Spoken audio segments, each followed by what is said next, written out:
小时候，我们要懂得听从父母和老师的教导；长大出来工作以后，要学着服从自己的上司和老板的命令；出了社会以后，还要学会遵循这个社会所定制的各种法律法规。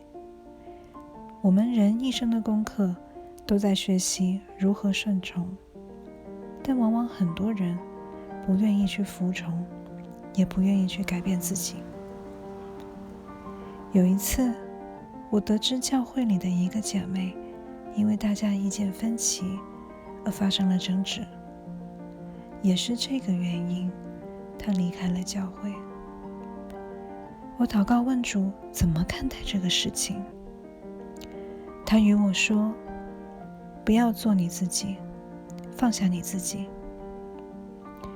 不要区分谁对谁错，也不要去纠结你自己到底有多对，或者是别人有多错。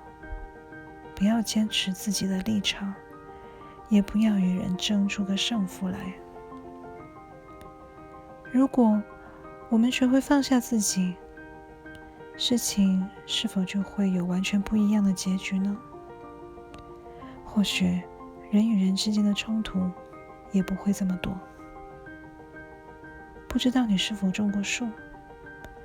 农夫每年都要去修剪枝子，树才能长得又高又壮。就像在修剪树木的过程中，如果当凸出来的枝子太粗，我们再硬去修剪，树就会受伤。那我们也只好作罢，让这棵树顺着自己的意识去乱长了。其实，不坚持自己的观点或者立场的人，就像是一棵愿意被修剪的树一样，凸出来的枝子因为柔软，才可以更好的被修剪下来，这样才能朝着更好的方向去生长。那么，应该由谁去定义这个好的方向呢？其实，圣经都已经告诉我们了。我相信，世上只有我们的阿爸天父，才能真正的去定义这个善恶的标准。当你愿意完全放下自己的时候，主才能进入到我们的心里，我们才能让圣灵充满，耶稣才能引领我们走在合神心意的道路上。